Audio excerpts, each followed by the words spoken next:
This week is a mixed bag in the astrology. There's a little bit of getting what you want. There's a little bit of facing your demons. And then there's a little bit of having a new battle strategy. And that's because this week we start off with Saturn conjoining the North Node.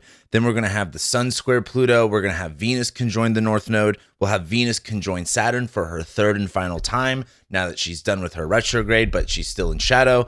Then we will have Mars going opposite Pluto for the third and final time during Mars's retrograde as well. Mercury will finally leave shadow this week, and we end this week with the new moon in Taurus. So there's quite a mixed bag of astrology, and let's just go ahead and jump right into it. Welcome back to the Astrology Report. My name is Cam White. If you don't know me already, my job is to tell you what is going on in space and let you know what that might do to affect you and not be a victim about it and actually use it to your advantage and make your life a little bit better. This week, we're talking about April 21st through April 27th of 2025. Like I said, this is quite a mixed bag of the astrology, and something that I've been thinking about is it's like this week with all of these transits, and even next week, because next week we do have a couple of fun things. I feel like next week is a lot more exciting. Next week is a lot more of a step forward. And this week is kind of like just handling some details before we kind of go into some new territory because of the Mars retrograde and the Mercury retrograde and the Venus retrograde. We've just been stagnant and going back and forth. And so I think that's why like this week is somewhat exciting, is like it's just kind of handling some business before we finally get to move forward with things. So we start Monday off with just the moon applying to Jupiter. The moon doesn't actually make its trine to Jupiter until Tuesday. So that's good. Like I'd rather have the moon just applying to Jupiter for a long time rather than not. And our highlight is Saturn conjoining the North Node on Monday. Let me just kind of go over what I wrote down first, which is number one, there's like a long time of having a positive feeling of building things up. And the two things I wrote for Saturn conjoining the North Node is there's an incredible pull towards more limitations, meaning if there are limits going on in your area, there's I feel like the limitation factor is getting cranked up to like 11. The other thing I wrote down was, but also an incredible pull towards discipline. If Saturn is this planet of boundaries and Saturn is this planet of responsibility and maturity and time, the North Node is like cranking that up to like 11. And the idea that, again, especially like Saturn conjoining the North Node is kind of like, what, are things going to take more time? Are things going to, be more like require more discipline, more strength? If you are in a night chart, is this going to be more limitations, more restrictions, more burdens? And what's interesting is that this is happening while the moon is applying to Jupiter. And what I've kind of seen in the astrology is like, there's never just like one theme of the day. In certain parts of your life, things can be good. In certain parts of your life, things can be not as good as you want them to be. And so I think on one end, there is this optimistic, hopeful attitude. But on another end, there's this like increased responsibility. And I think that might set the tone for the week for it to be a little bit more difficult. And I think the other part with Saturn conjoining the North Node is that this isn't an isolated event. Venus is right there. And so with Venus stationing direct on Saturn, it's like, what do we want? Something I've been thinking a lot about as Saturn goes into Aries, and even the North Node on Saturn, now that I think about this, is, and I have Saturn in Aries, and I have Jupiter in Capricorn, so maybe this is just why I'm thinking about it more, is because it's so much my chart, but just less is more. Just like, minimalism being a fad, and, even when it comes to, there's just so much where, like, I'm into, like, interior design on a lot of, and just design in general, and it's so funny how, like, there's this, like, maximalist way of looking at the world, and that's great, too, right? But in a lot of ways too, you can minimize and restrict things to create more space and more room. I heard a really good saying. I couldn't remember if it was like Rick Rubin or another artist talking about that the music is in the spaces where there isn't anything going on. And so that's kind of something that I've been thinking a lot about as Saturn's about to go into Aries, and just the North Node on Saturn. The reason that's a North Node Saturn thing, or at least that's why the reason I'm thinking about it, is the idea that like Saturn is about constricting, because Saturn is cold, and it's when things get cold, they kind of shrink, versus when they get hot, they expand.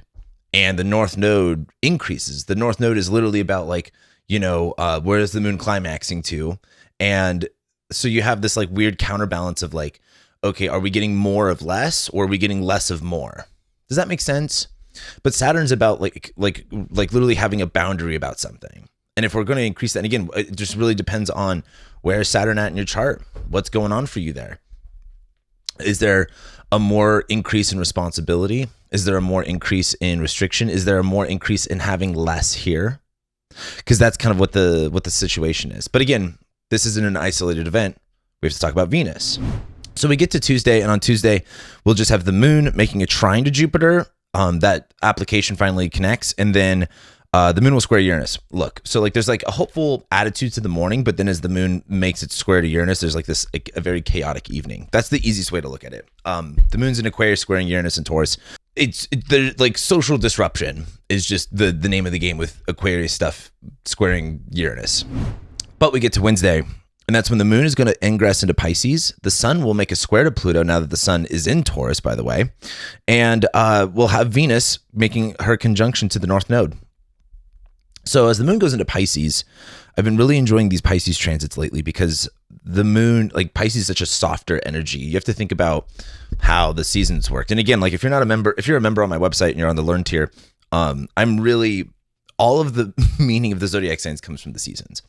And I think a lot about Pisces season, how right now it's Aries season, or we're talking about really now Taurus season, but the harshness of like February of, you know, we are in the dead of winter, and then we start getting to Pisces season. We start seeing there's glimmers of hope. We don't feel as, you know, intense after like the snowy season. Again, if like you're in somewhere like Denver, like where I used to be, you know, it's Pisces season, March is like kind of like, okay, that's when all the snow starts coming in. That's when all of the, you know, change starts coming in. But at the same time, you starting to slowly see like more green. You start to see the tulips pop, and there's this, again, it's we're coming out of a bad season, but we're not there yet. So the thing is, the moon goes into Pisces, softening up the energy a little bit, being a little bit more adaptable. Now the moon is in Pisces, but we still have Venus and Saturn in the North Node there, but they're way, way later on down the road. So there is this kind of like, okay, bringing your attention towards what's going on in Pisces. Again, what house does Pisces rule in your birth chart? That's kind of like where your attention is going. The sun will square Pluto. The thing I wrote down was like willpower is going to be challenged by fear. This is something I've been thinking a lot about is, and if you've been watching me for, you know, at least the past like couple months, I've been talking a lot about fear. And when it comes to the sun being about willpower, and it's in Taurus, it's in this fixed sign, and the sun squaring Pluto is like this like, you know, battle of like egos or battle of wills. But Pluto being in the superior position here is what things will you compromise out of fear? And you might have willpower, but how much of that goes away if you're afraid of something? And I don't know. I just think that the sun squaring Pluto is really examine yourself and watch out for influences of fear that you might be doing something. Because the sun in Taurus is very stagnant, right? The sun in Taurus is, again, if you talk to a Taurus, they're the most fucking stubborn people ever. That's one of those rare, like, well, and that's all the fixed signs, but I just feel like Taurus is like much more stubborn. And that's coming from a Leo. I know I'm stubborn, but that's like one of those like zodiac archetypes that I just think is so fucking true. And does your stubbornness, does your, you know, being like a deer in the headlights, that's what the sun in Taurus squaring Pluto reminds me of. It's like being a deer in the headlights, like being literally not moving because of fear. And just examine that. But the other part, the next highlight we have on Wednesday is Venus conjoining the North Node. And the two things I wrote down, this is funny. I said like mass dopamine hits and going for what you want. And this is what I meant by like getting what you want. I think as Venus, she's at her like exalted degree at this point, and think she is pretty much. She's pretty much been hanging out at her exalted degree. If Venus is love and desire and this connection and this fun and beauty, and she has access to all of the tools and resources that she needs to do her job. In fact, she has more than enough. And she's on the North Node, where it's like, you know, if you could get everything you want and more, would you just get everything you want, or would you get everything you want and more? And I think you have to ask yourself, like, what do you really want? And I think with Venus conjoining Saturn, there's a scary part to asking for what you want. I think with Venus conjoining Saturn, there's this kind of like, you know, feeling like there is a restriction or feeling like there is this obligation. Now, I think getting what you want requires responsibility. It requires some sort of like maturity to handle. But that's been something I've been thinking a lot about is, you know, now that Venus is direct morning star, like what is it that I really want? And like being honest about it and not saying, oh, I want these things. And then secretly, subconsciously, deep down, I want these other things, but I'm afraid of those other things. I'm afraid of accepting that I want those other things. I'm afraid of being honest with myself, because then that means I have to step into a different version of myself. That's scary. That means I have to change. Does that make sense? Or am I alone in this feeling right now? But there is a part of the Venus North Node where it's a mass dopamine hit. Venus conjoining the North Node is excessiveness, right? There's an excessiveness to pleasure. And I think, for a lot of people, I've joked about this. I think I talked about this in the Venus. I'm on my Learn membership tier on my website. We're going over the planets right now. And I talked about this where I'm almost at a point where I feel like the Mars and Saturn, the bad planets, are now the good planets because we live in a decadent society where everything is too much and pleasure and maximalism is just everywhere, and maybe doing like harder things is actually more good for us than just like back in the day when astrology was made. Mars and Saturn were actually bad, and like when you could get something nice, when you can eat a berry, it was exciting. That's the way I kind of look at it. But Venus conjoining the North Node, there is this really intense pull towards desire and want. And I think the challenge is, number one, being honest with what it is that you want and as true to yourself as what you want and not settling for less. However, Venus conjoins Saturn the next day on Thursday. And that's something that we have to talk about next. And so then we get to Thursday. The moon is going to make a square to Jupiter. So the moon in Pisces squaring Jupiter to Gemini. Venus will conjoin Saturn as our highlight. And then later on in the evening, the moon will make a sextile to Uranus, conjoin the North Node, then conjoin Saturn, then conjoin Venus. I think Thursday is kind of the important day here. And as the moon squares Jupiter, there's going to be this kind of overwhelming feeling, right? Like moon in Pisces, too sensitive. Jupiter in Gemini is like overstimulation. It's like an autistic kid, like actually autistic. Not autistic because you guys are slightly social awkward. I'm talking like autistic. Like too much noise, way too much stimulation. We need like deprivation tank. But Venus conjoining Saturn is a couple things. If we just got off Venus conjoining the North Node, right? Venus conjoining the North Node is like cranking it up to 11, but then Venus conjoining Saturn is like smacking it down. And what's weird is both of these things are simultaneously happening. The way I would look at it is you need to be honest about what you want. You need to go for what you want. And I say that in a way where, there are a lot of people, there's two ways you can live life right now. You can either freak out about everything that's going on and the economy and the president and this and this and that. And this is why I've been kind of doing the work I've been doing. Like we're going to go into war. Things are going to get crazy for the next 5 years. It shows that in every single cycle, in every single market, in every single everything. Like where have you been? This is why I've been saying what I've been saying for a long time. And again, if you just joined, this is just know I have a pretty big track record of saying things are going to get crazy. So you can sit here and you could be an ostrich and throw your head in the sand and freak out and worry. And again, I think a lot of you guys are mentally ejaculating to anxiety. I think you guys have your state of comfort is fear. Your state of comfort is chaos. Your state of comfort is freaking out about stuff because you don't actually have the nervous system. You don't actually understand like what's scary for you. What's actually scary for you is being at peace, is feeling safe. And a lot of you guys look for the fear because that's all you know. And at a certain point, you have to look at your life and say, well, this is the life I've lived. And at what point does it need to change? And I say all that to say like, okay, let's say, oh my God, for the people that like hate Trump, like we're going to live in a fascist dictatorship. Okay, now what? Are you going to not pursue the things that you still want to pursue? Are you going to drop everything for a what if? Are you going to focus on things that are negative? Something that I think a lot about is things that take up my mental capacity.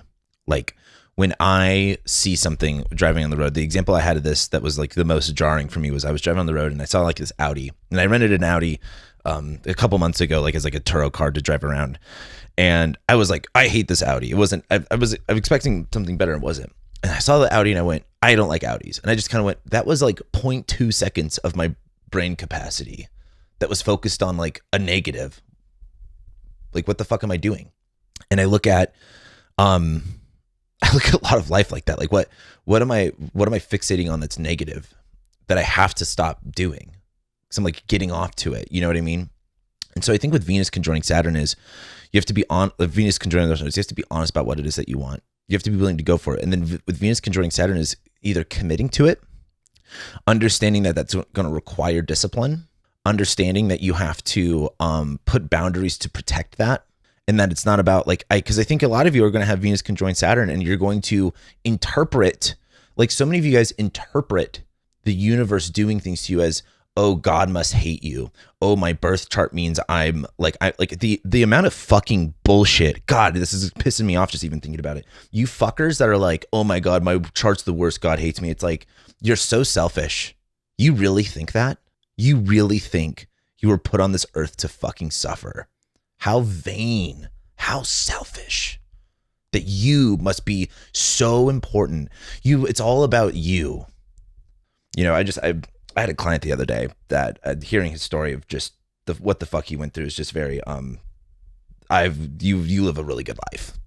we all live really good lives. I'll put it to you that way. And so I look at the Venus conjoining Saturn as you might be put in a predicament where you feel as if you're being told no. You feel as if this is not what's supposed to happen, but it is.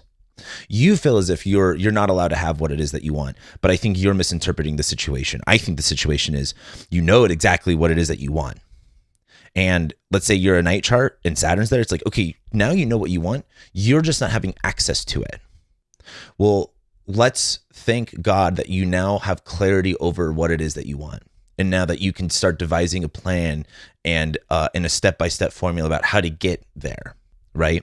Because I think a lot of you, something I like asking my clients is, well, what do you want? And they always go, I don't know. Do you guys actually even know what you want? Like, can you actually be specific about it?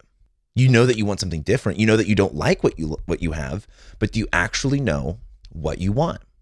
Maybe a lot of you don't have what you want because you don't even know what you want. Does that make sense? And so I think Venus conjoining Saturn is a really excellent opportunity to see that that binary, to see that, oh, I do know what I want. And now because of that, I'm realizing what is in my way or what it might take to get there, or the glass wall that keeps me from it. Maybe I can actually start taking what I want seriously and being a lot more committed to it and being a lot more focused on it. Venus conjoining Saturn is, I think, commitment too. And I think a lot of you guys aren't committed. I think you guys are a lot more committed to self-degradation and doubting yourself. I think you guys are more committed to the narrative in your head that says that you're not good enough, and you're more committed to the narrative in your head that says you can't live the life that you live. And you're so committed to it that you're going to listen to me saying this and you're going to be like, well, Cameron, but blah, blah, blah, blah, blah. You're going to try to prove yourself right. And that's great. Prove yourself right. Oh my God, look at that. You're right. You don't get what you want. There's so many people that go through so much worse than you, and they've figured it out. They survived. Not only did they survive, they got over it. Just it's so important to actually see how small your problems are. Not to like say like, oh, your problems are small, but more so of when you can make your problems small, they become easier to work through. And I think in the moment it's hard to do that, but I think this is the time. So I like Venus conjoining Saturn. I think Venus conjoining Saturn is the time to really realize where the boundary lies. What is getting in your way? Who do you have to become to get what you want? And again, this is a very internal job. I almost wonder how a lot of you, I wonder if a lot of you are at a point of realizing you do not have what you want. Maybe that's what this Venus retrograde was about. I feel like that was a lot for me. The moon afterwards is going to conjoin. It's going to first, the moon's in Pisces, right? Then it's going to sextile Uranus, conjoin the North Node, conjoin Saturn, conjoin Venus. And again, the moon just comes right in. The moon just comes in. This is the one thing that I find the most magical about astrology is like, man, the moon just comes in at these times. We're like, Venus conjoins Saturn, right? Third and final time after this retrograde. It's like, what is it that we want? What is it that we're getting? What's in our way? And then the moon joins, where it's like, the moon is a keeper of time in a lot of ways, right? Again, this is what's fun about astrology. It's an organization of time. And the moon just coming in and conjoining the North Node and conjoining Venus and conjoining Saturn is like our emotions, our body, our the internal part of ourselves is lighting up this area. And it's time to really ask this question and time to really examine this. And what's funny is that this is a dark moon. This is kind of like, this isn't about a full moon of like, wow, let's light up something that we haven't seen before. It's like, we've seen this. Let's come back to it one last time and really ask, what are we going for before we get to this new moon? Because everything else after Thursday is different. So then we get to Friday, and the moon is going to go into Aries, and then it's going to conjoin Neptune, and then later on, the moon will make a trine to Mars and conjoin Mercury. You guys have to understand, Thursday, I feel like, is the last watery day that we get for a while. Everything else turns into fire after this. On Friday, the moon is going to go into Aries. You're going to jump up on your feet. You're going to be excited for life. I think the moon conjoining Neptune is going to have you a little distorted. It's going to have you a little funky. You're going to have to get your sea legs back. Maybe your legs have been asleep for a long time. I think the moon conjoining Neptune in Aries is again romanticizing, idealizing what actions that you need to take. And if I'm not mistaken, I think this is the first lunar transit to Neptune, or the first moon Neptune conjunction. And then the moon trines Mars and conjoins Mercury. We're pretty fucking lit up on Friday. And I think Thursday, the depth of Thursday allows for the passion of Friday to kick in. And that brings us to Saturday, which I think Saturday is probably the most important day. The moon will make a sextile to Jupiter. Mars is going to go opposite Pluto. Mercury leaves shadow. So the moon sextiling Jupiter is just like cool, positive energy. Moon in Aries sextiling Jupiter and Gemini, great. We get this Mars-Pluto opposition though, and this is where I'm in about facing your demons. And the reason I think that is, I think a lot about Aquarius. I think about a lot of the Leo Aquarius axis is like, if the sun is this ultimate life giver, and Aquarius being ruled by Saturn is like literally like death. And I know some of you are like, what? But I'm an Aquarius. Like, that's not, Aquarius is about vibes, man. You're not going as deep as there's so many more layers to it. Don't worry about it. But the last time we had Mars going opposite Pluto was when Luigi Mangione shot the CEO guy. And, I think there's, like that, I feel like that number one, quick comment, something I think that's really funny is the guy that shot Trump was this ugly guy, and everyone's like, fuck you, you're ugly and you missed.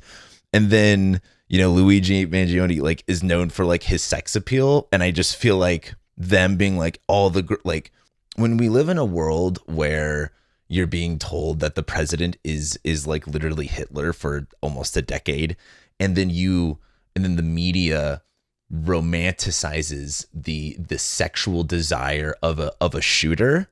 And you've got men who are incels who just want the attention and validation of women. Like, I don't find that coincidental. I find that incredibly purposeful.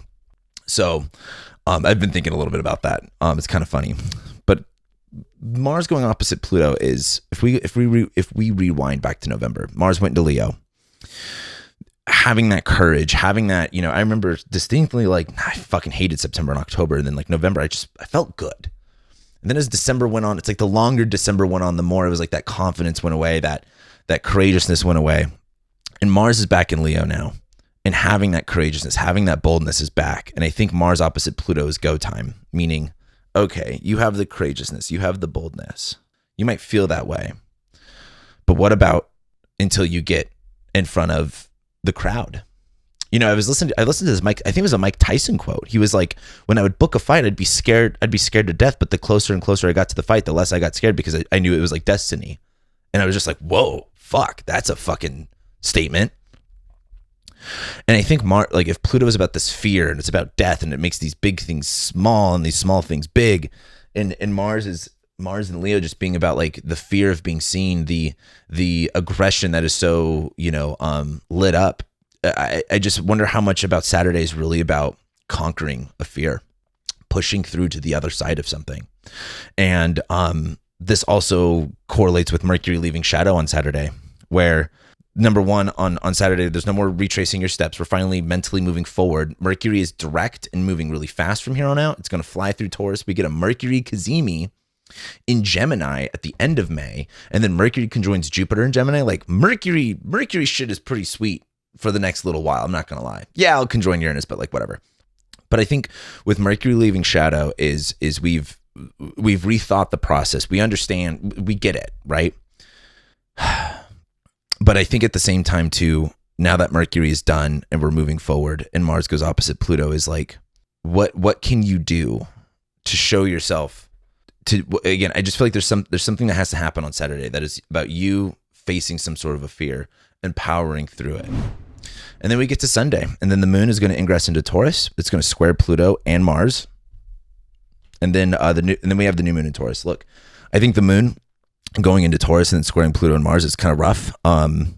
like Moon and Taurus, like super dark Moon squaring Mars is just going to be like, I don't even know. It's just going to be a rough start to the morning. But then we actually have this new moon, and it's a low energy.